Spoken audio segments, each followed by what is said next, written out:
I'm Kevin O'Hara for alcoholmastery.com. What are the second-hand effects of drinking alcohol? You know, everyone talks about the second-hand effects of smoking, right? Because you can actually feel, you know, you can breathe in somebody else's cigarette smoke, and there's been people that have never smoked in their lives but have got lung cancer, bronchitis, all these other types of diseases because they've been breathing in second-hand smoke. So what are the second-hand effects of alcohol? The consequences of alcohol are well documented for the individual that is smoking. 3.5 million people die every year from drinking. Why am I talking about smoking? So the consequences to the individual, to the drinker of their drinking alcohol are very well documented, right? So over 200 different conditions, some of them life-threatening, most of them in the long term life-threatening. 3.5 million people every single year die from drinking alcohol. A lot of young people die from road accidents, from falls, from just accidents in general, from alcohol poisoning, from drinking alcohol on a personal level. But what are the effects on other people of drinking? You know, when you look around and you think that, I think it was 45% of prisons are full of people who have committed the crime while they were drunk. 45, 55, I can't remember which one it was. So one of the biggest areas where alcohol, one person's alcohol drinking affects another person is in physical violence, right? So how many people are put into hospital because of somebody else's drinking? You know, either where one person is drinking or both people are drinking and they start fighting. Where one person gets into a car, drives home, and bang, hits somebody else, their fault because they've been drinking. A lot of sexual assaults.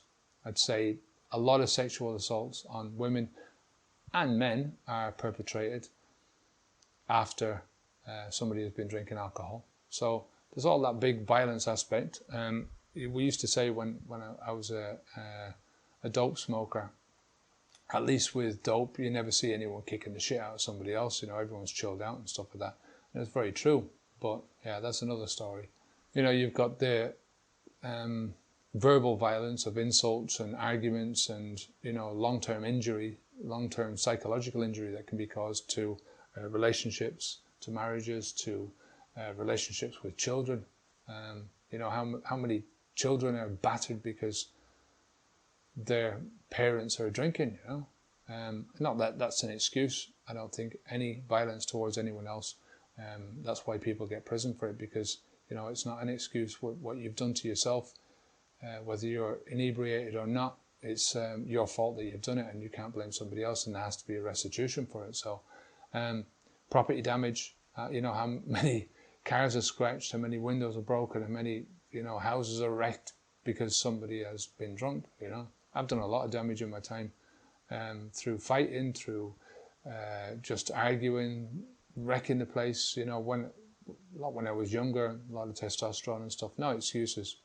Just saying this is what my life was like a lot of the time when I was younger. You know, and even going down to things like sleep disturbances. You know, when somebody comes in and they're drunk and they put on the music too loud, or they slam doors, or they, you know, all that kind of stuff. So, you know, just think about it, how much are other people's lives being affected by your drinking?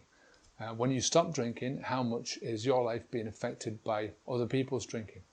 You know, I mean, you know, personally, there are places where I won't go now as a sober person.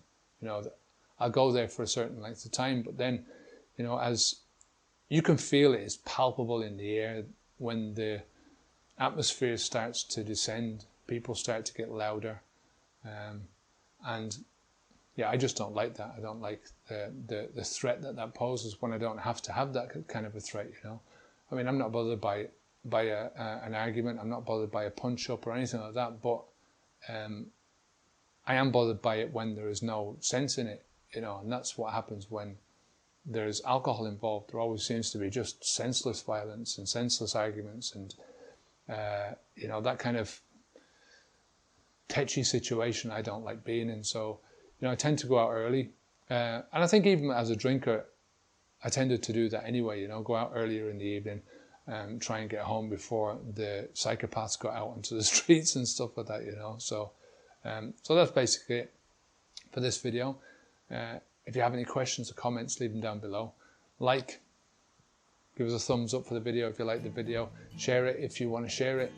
Come on over to the website and sign up for the newsletter. It's absolutely free. You get a free video into your inbox every day. And until next time, I'm Kevin O'Hara for Alcohol Mastery. Stay safe. Keep everyone else safe around you by not putting the alcohol into your mouth and not putting anyone else under your torment because you want to have a drink. I'm Kevin O'Hara for alcoholmastery.com. Onwards and upwards. Take care.